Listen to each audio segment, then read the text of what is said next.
The United States, and I'm announcing today, will be investing $20 million to assist in the strengthening and the expansion of Jamaica's commerce in a way that we fully intend will have an impact in strengthening the economy.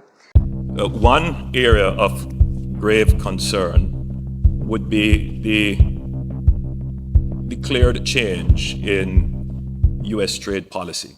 Hello brothers and sisters, I hope you're all doing fine from wherever you're watching me from. Now, Elon Musk is shocked.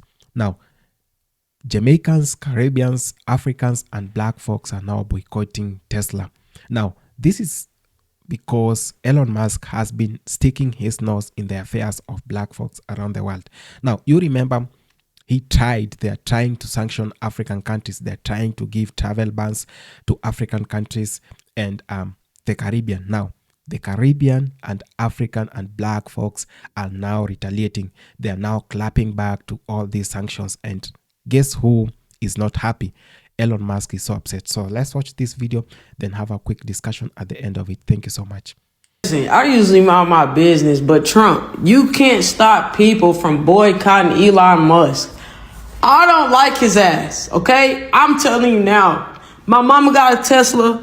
I told her, I don't know why you got that damn robot car. I don't trust that shit. I don't trust it. Anybody, bro, think about it, bro. If it's all electric, somebody can fucking literally hack the car and take you somewhere you don't even want to go. Bro, listen.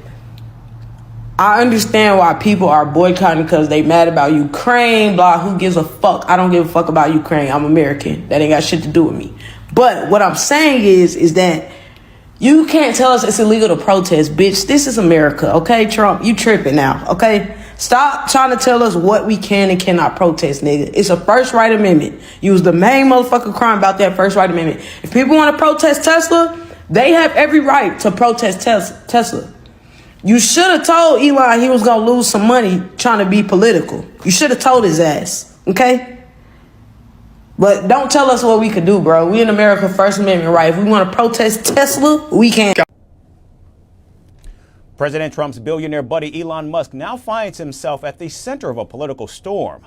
Across the U.S., furious demonstrators are targeting Tesla showrooms, protesting his deep ties to the Trump administration. And Musk's role in slashing government spending through DOGE has ignited outrage, with critics accusing him of overstepping democratic boundaries. From New York to Texas, activists are urging boycotts while Tesla faces vandalism and plummeting stock prices. Here's more from across the country.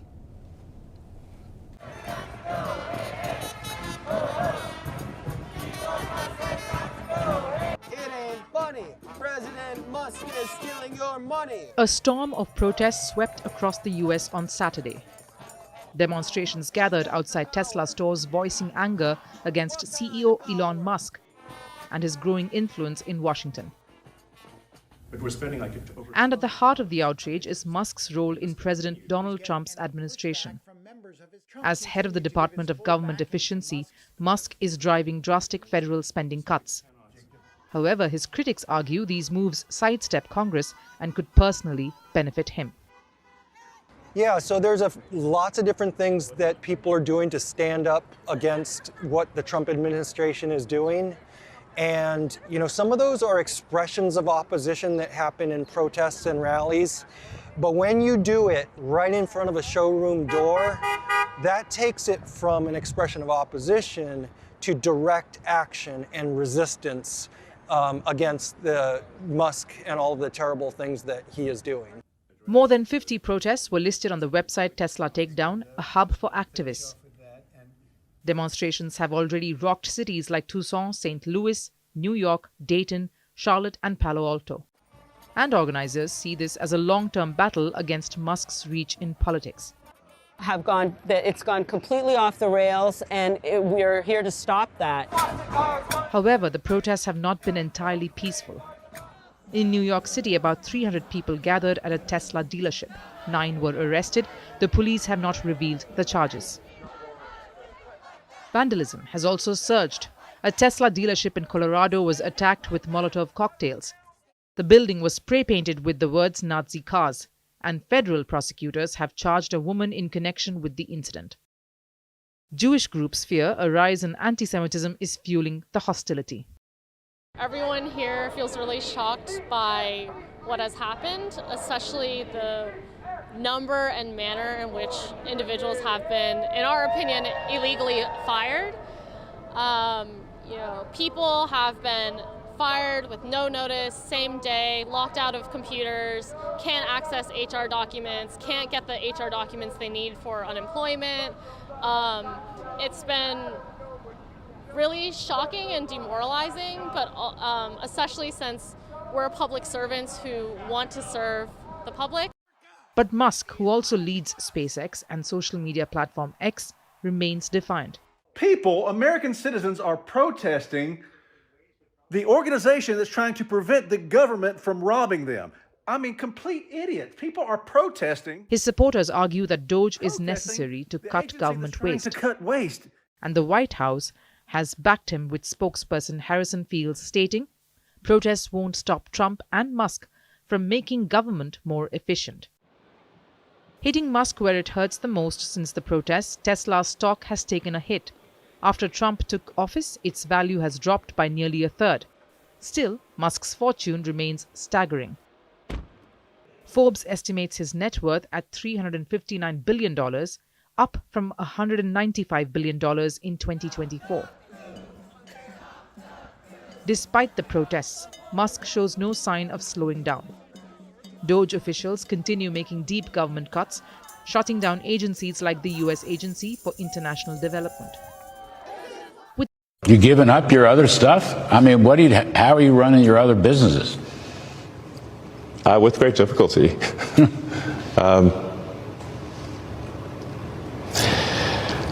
Yeah. Bruh, 100% tariffs on Tesla? Hey! Canada's not playing. Hey, I'm with it.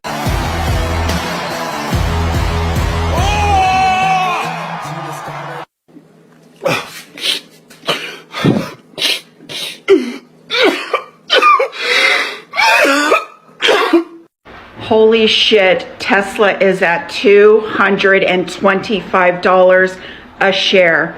Literally $37 down in one trading day. Another 15%. It is not even the end of the day. This is incredible breaking news on Tesla. There is no way that this stock is going to stay in business. There is no way that shareholders are not going to be calling Elon Musk out, possibly getting rid of him. Shareholders may be filing a lawsuit like what happened with Target. Look at this, $225. This is breaking news. Hello guys, and welcome to the J Report. In today's video, we're going to talk about how Elon is losing billions, with Canada hitting Tesla with a 100% tariff and its stocks tanking. Tesla is in serious trouble, and Elon should have seen this coming. Canada just slapped a 100% tariff on Tesla, making its cars twice as expensive overnight. And now, Tesla's stock is crashing hard. But that's not even the worst part. Tesla's problems are stacking up globally. Sales in Germany have tanked. People are embarrassed to own Teslas. And Trump is bizarrely throwing his support behind Musk.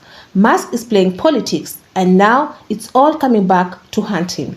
F around and find out at its finest. If this is the kind of content you enjoy, please consider subscribing, liking and sharing so that YouTube may recommend it to a wider audience.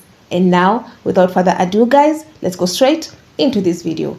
But first, let me play you a few videos on this matter and I'll come back with my commentary. I have never been more glad to be an ex-Tesla investor than today. The main economic event today was the stock market. The Dow Jones lost almost 900 points. The S&P 500 is sitting at 6-month lows, and one of the biggest losers today was, of course, Tesla, down over 15%. Why? Well, in my opinion, for two main reasons, and they both revolve around uncertainty. Remember, the stock market does not like uncertainty. The first is that Donald Trump refused to rule out the possibility of a recession in 2025. Whether this was good or not, the point is the stock market does not like uncertainty, and when you have the sitting president making a comment like this, you're going to get a reaction from the stock market. The second, in my opinion, is Still tariffs. There's a lot of uncertainty about tariffs. Is Trump going to implement tariffs eventually? Is China going to retaliate? Is Canada going to leave their tariffs on? And all of this, again, because of uncertainty,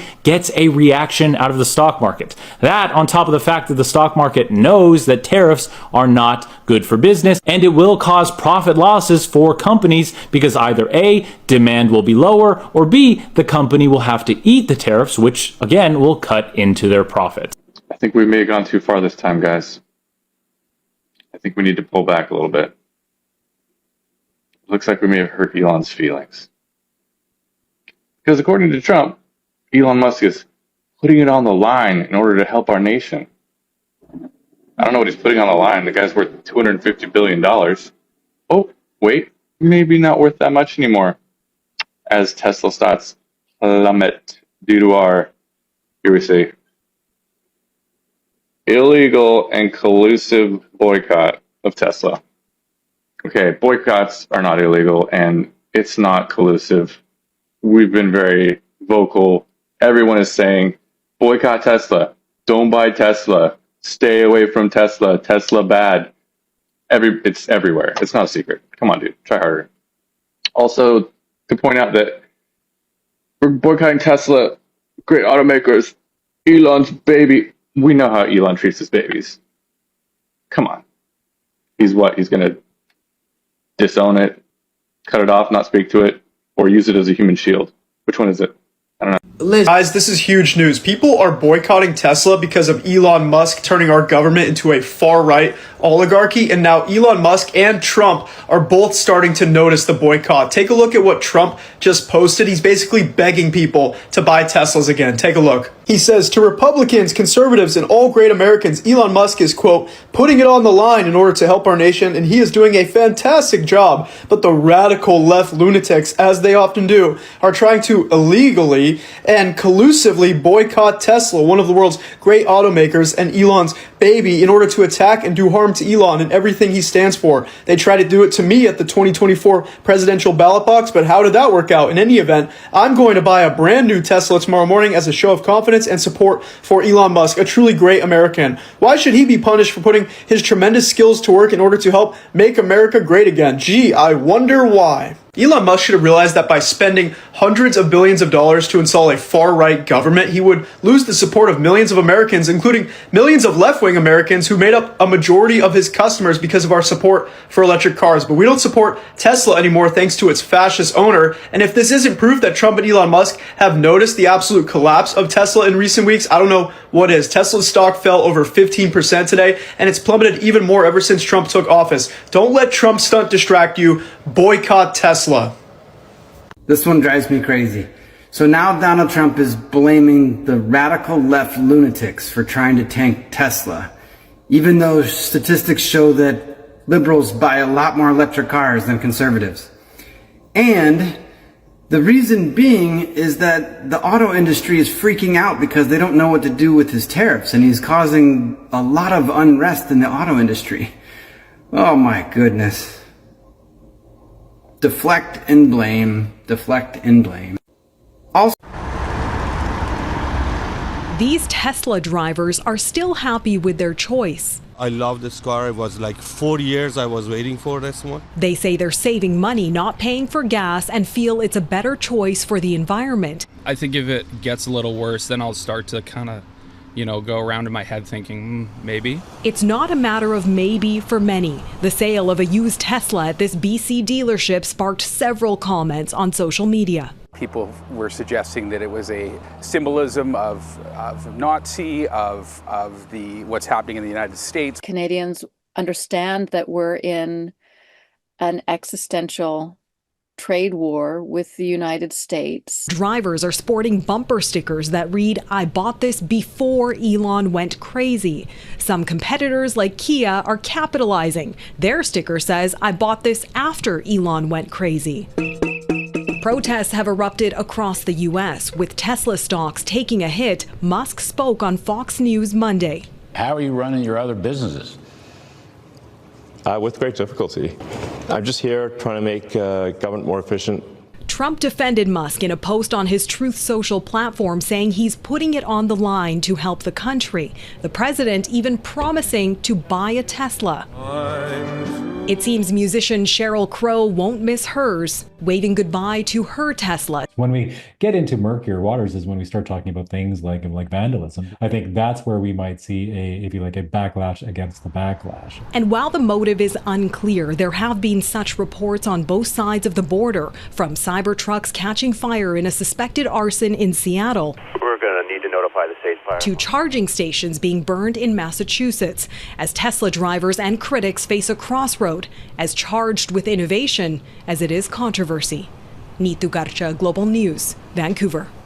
Of Jamaica and drive economic growth.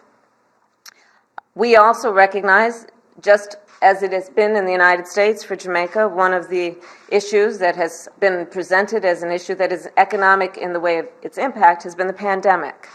So to that end, we are announcing today also that we will assist Jamaica in COVID recovery by assisting in terms of the recovery efforts in Jamaica that have been essential to, I believe, what is necessary to strengthen not only the issue of public health, but also the economy. And this is on top of more than what we have done throughout the year since the start of the pandemic, $12 million in COVID assistance, and more than 600,000 vaccinations or vaccines that have been donated. Lastly, but most importantly, a great part of our conversation, Mr. Prime Minister, that we appreciate has been about the priority we share for security in the region, as well as the issue of crime prevention. So we discussed, of course, the priority that your government places on both those issues, and we agree that one area of important focus is on youth and on, as you said, the human capital of Jamaica. To that end, we have committed, and we are announcing now, to provide $10 million to target at-risk youth in Jamaica through a number of initiatives that we believe will have exponential impact not only on the issue of crime prevention, but what we intend as well, which is to strengthen, as you have described, the natural human capital that exists in Jamaica among young people. And finally, our conversation spanned not only those issues, but issues that are about a global significance. And to that end, I thank the Prime Minister for the leadership that he has offered in the context of votes that have been taken in the United Nations, and in terms of Jamaica's strong stand in joining the United Nations and the United States in condemning Russia's aggression in Ukraine. And we're very proud of our continued strong relationship. Today, our discussions reaffirmed this strong partnership, and we discussed ways in which this partnership can be strengthened and expanded. Madam Vice President, the Jamaican government and people have sacrificed and worked hard to successfully entrench macroeconomic stability and fiscal sustainability, and in particular in managing our debt. It is a journey on which the United States has been a very good partner through several of your agencies and indeed various multinational, multilateral institutions. Jamaica today is a model of a small, open economy which has transitioned its public financial management into a stable and financially prudent one. To secure these gains. Hello black folks and anyone who is watching this video. Now, I'll tell you as a matter of fact, you should never underrate the power of black people. You should never underrate the movements of black folks. Now, I was watching some videos about black folks in the US trying to boycott some companies and some goods for various reasons. And I really didn't quite understand whatever was going on until I came to see how the US policies are now affecting so many black lives in Africa, in the Caribbean, and those in the diaspora. Now, this is whatever is driving so many countries to start boycotting Tesla and so many other companies associated with those top people in the Trump's government. Now, people are not against Trump. People are not against the Republicans. People are against some few individuals who are taking advantage of the president or the mandate that they have been given by the Constitution, maybe to do business or to market themselves or to benefit themselves, or maybe to try and manipulate some powers to be in their favors, or maybe to harass some people. Now, it should be remembered that Elon Musk was not officially voted in by the people. It is an office that he was given by the trust of the president to help him run the country.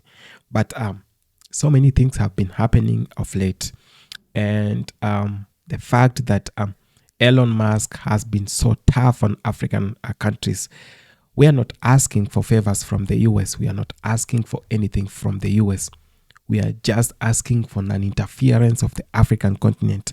We are asking for zero interference to the black matters.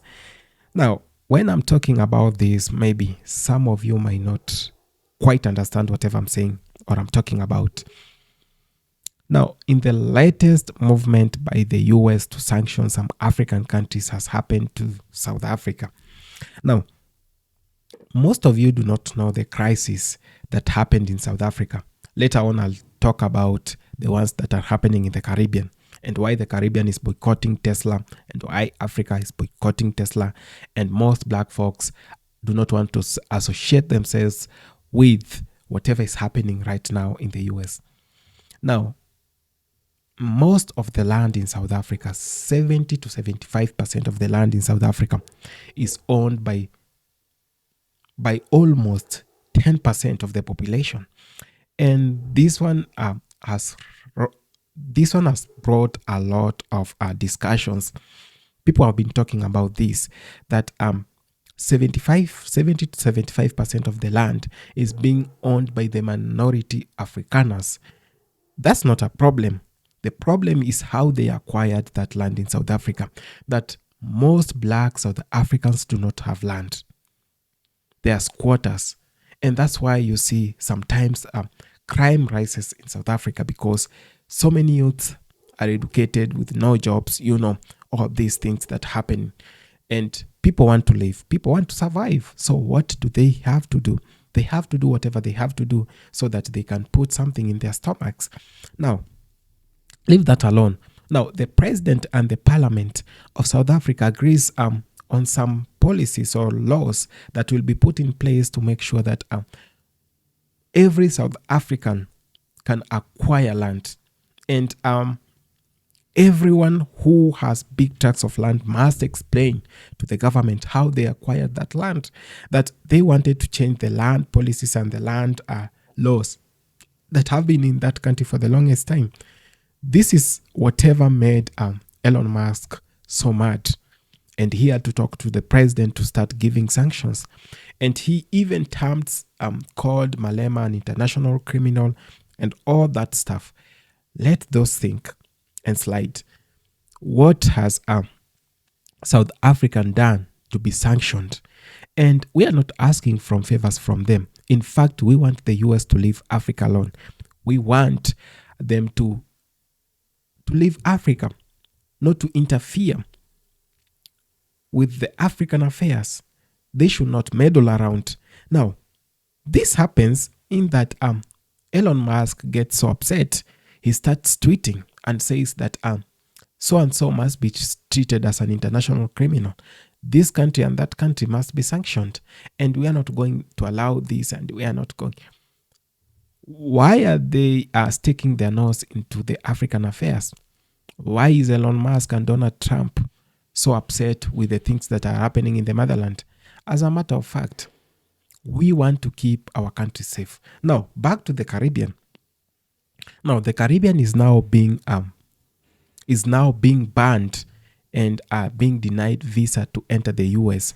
And most of these countries that are being banned, the 6 countries from the Caribbean, are black-dominated Caribbean countries.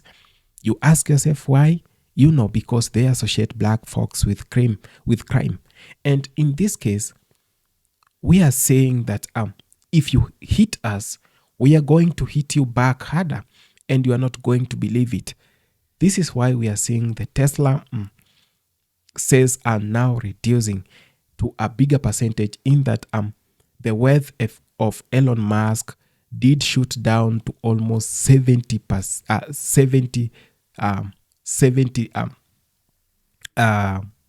billion dollars. And this is so massive, this is so huge. They underrated black folks. They underrated whatever Africa could do. They underrated whatever black Americans could do. But here is the utter surprise. They are now surprised how the black movement is working. You go to Canada, it is the same thing happening. And most black folks are now uniting to fight the oppression. They came in power, and most people were actually so optimistic. I do not live in the US, but myself, I was so optimistic with whatever was happening. But the fact that they keep on interfering with the black matters, they keep on interfering with Africa, with the Caribbean, it's so sad. They should make the US work for their citizens. We do not need their interference in the Caribbean. We do not need their interference in Africa.